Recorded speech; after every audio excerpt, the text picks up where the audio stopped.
Hi guys, welcome back to the channel. So, I do a lot of videos on many different things, but about the bricks and things overseas. But once in a while, I got to come back to my hometown. I got to come back to New York, and the craziness that is going on here in the city. So, right now, if you're renting in New York City, you're probably feeling the heat, like someone's turned up the heat a little bit, right? And then there's no relief in sight. This summer, I feel like every time I make one of these videos, almost like every summer, I'm like, hey, this year the rent's gone up and so on and so forth. But it's like every time I say, oh, this is a new record, or this is up, this is whatever it is, it's like the next year, a couple of months, the record gets broken again. So,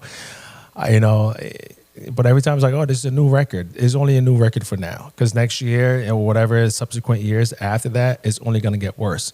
And don't get me started in all of this, because the advocates were saying, oh yeah, if we get rid of Airbnb, everything's going to be just fine. Yeah, okay, I knew this was not going to work, and then obviously the data and the numbers are showing just that. All right, so just summer alone, so New York City rents have climbed to a jaw-dropping record. So the median price for a typical apartment across the 5 boroughs is staggering $4,700 a month.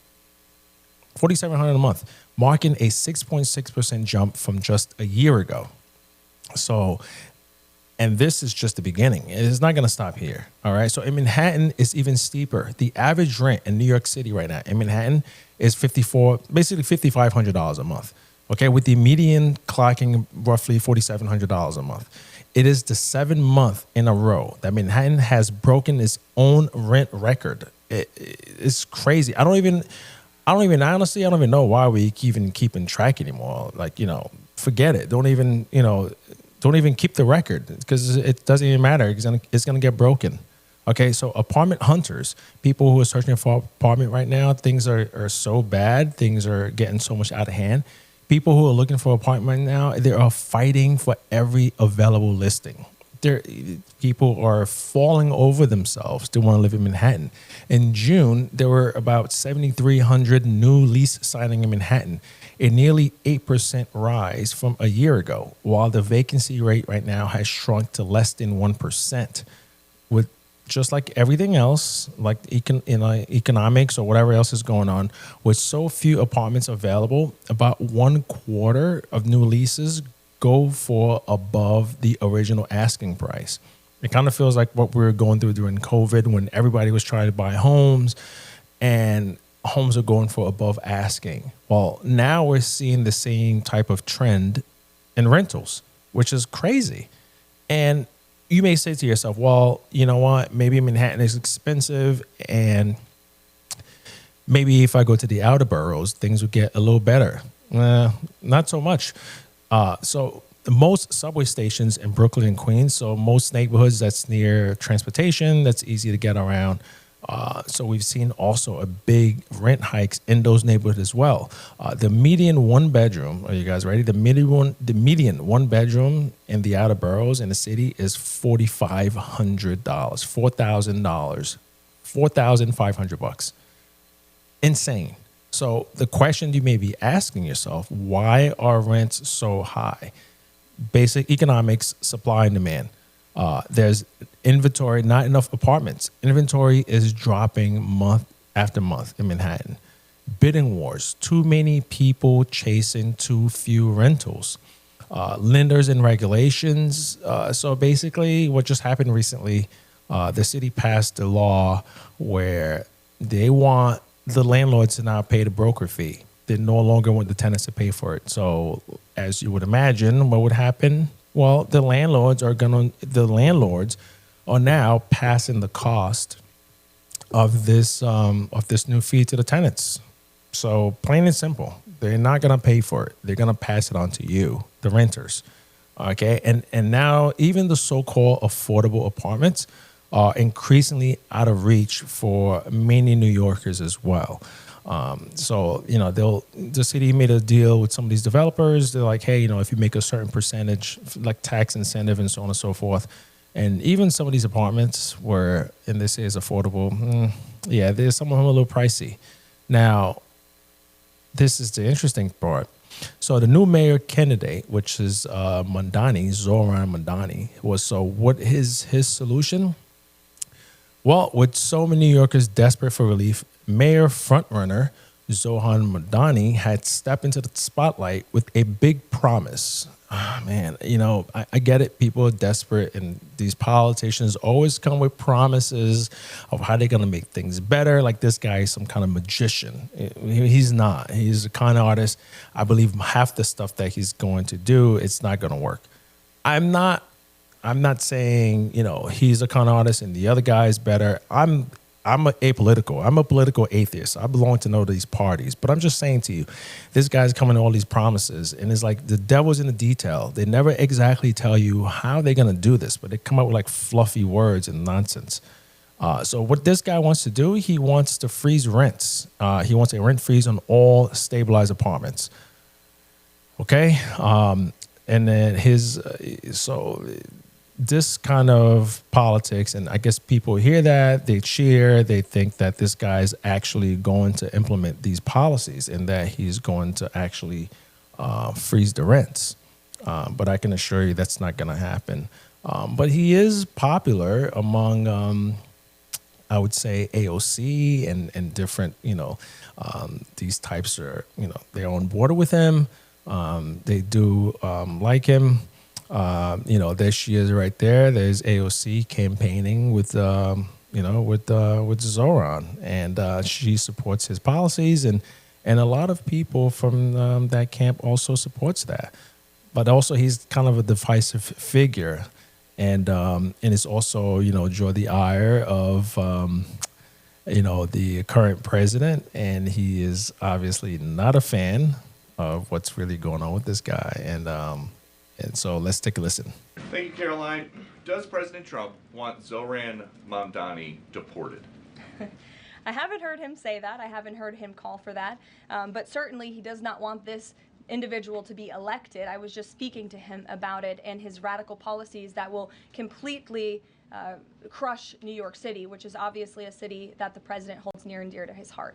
So early in the clip, so basically in this press conference, the word is that, the president had threatened to deport him, which I don't think that's going to happen. So I don't think Trump is going to do that. But yeah, so as you can see, he's becoming quite a polarizing figure. So you have people whose politics align more with the left, or AOC, are saying he's a champion, and then you have others in the city whose policies probably align more to the right, are saying this guy is radical and he should not be elected. So this is what these are the challenges that he's going to encounter if he gets elected, and he has to deal with the city council. Now, his plan is, he has a lot of ideas. He wants to have let me see what he wants to do. Yeah, so he wants to do a supermarket. He wants to compete in the supermarket space. So he wants to have a city-run supermarket, so like cheaper foods and so on and so forth. I don't know how he's going to do that. Do people really want that? If they want to see how the government run anything, I would encourage them to go ahead and take a walk to NYC and see how that's being run, or go down to DMV. The government is not good at running things. They are good at, giving tax incentive for people in the private sector to run things. The government should not be in the business of running stuff. I think he wants to have a government-run warehouse. And so even if he does something like this, so that means now he's going to compete with private supermarket owners. And if you are one of those guys, they're going to leave. You can't compete with the government. You cannot compete with a government that has the power to tax. All right. So is he going to drive out those privately owned supermarkets? Again, he's going to put them out of business, and they're going to leave. And just like everything else with the government, the price is going to increase and quality will go down. So do with that as you may. But some of the things that he wants to do is that he wants to build 200,000 new permanent affordable housing units over 10 years. That's ambitious. How is he going to do that? I guess he's going to have to pair up with the private sector and so on. But I don't know. There's no detail. I visited his website. I don't see anything on there exactly how is he's planning on doing that. Also, the things that he wants to do, he wants to double the city's investment in maintaining public housing. He wants to raise taxes on big corporation and wealthy New Yorkers. Here's a problem. A lot of companies are leaving New York City. A lot of them left already. Fortune 500 companies and so on, they left during COVID. Maybe some of them have come back and, maybe not so much. And wealthy New Yorkers, he wants to raise taxes on them. To be honest with you, the majority of people that left this city are the wealthy individuals, the people that can afford it, the people whose taxes that this guy wants to take money from. So if he is chasing out the wealthy New Yorkers and corporations, that means he needs to tax them so he can fund some of these programs that he wants to create. How is that going to happen? I mean, we're already seeing the cities putting these, traffic lights, the speeding cameras. They put them everywhere. There's like speed traps everywhere you go. You come off the highway, you look left and right. There's a speed camera right there. I mean, it is ridiculous. I guess they're going to be doing more of that stuff, but it's going to come to a point because you can't keep raising taxes to fund these programs. So you're going to have to figure out a way to balance this budget a little better. All right. So now his vision, even though he's promising all this stuff, whatever it is, the problem is he may not be able to deliver on none of it. Okay. So Zohran ideas are popular with renters, but their reality is complicated. A rent freeze sounds good, but nearly half of New York City's rentals aren't stabilized and can still be priced sky high. Building affordable housing is expensive. Skyrocketing construction costs and shrinking federal funds means less gets built, not more. So now there's also landlord pushback. Owners argue that rent freezes and higher taxes will drive them out, making it even less likely they'll invest in repairs or maintenance. There's already talk of landlords leaving the market or cutting services. Now, there's also politics in the city. Even if he wins, his idea could stall in the city council that's deeply divided. And he'll have to battle both powerful real estate interests and tight budgets. So in short, while Zohran Mamdani, while his heart may be in the right place, but there's no quick fix for this crisis. And his approach may not bring rents down or slow the exodus, at least not fast enough for struggling New Yorkers. And now, because rents are so expensive, what is the result? People are leaving. Okay, New York has always been a place for dreamers and departures. So people come and people go. So it's like a revolving door constantly as people, they get older, they want to start a family, they move outside the city, and younger people come in. But the recent numbers are worrying. In 2024, over 481,000 people left New York State for other state. A huge chunk of that number came from New York City, 481,000. Now you may say, well, this is not a lot of people. We're a city of 10, 12 million. 480,000 people is not a lot. It's a drop in the bucket. But what I would encourage you to consider that this 481,000 people that just left the city, they're the ones that can leave. They're the ones making the money. They're the ones paying the taxes. So if you're like in between jobs, you could barely afford your rent, you're not leaving. You're stuck here. These people that left, this is the tax base. You're losing the tax base, and that's a problem. In 2025 alone, so we're a little bit of halfway into 2025, outbound migration, 42%. 42% of the people leaving the city right now, aside the number one reason for their leaving is the cost of living, or housing costs is the other one. Last year, 59% of moves involving New York State were outbound.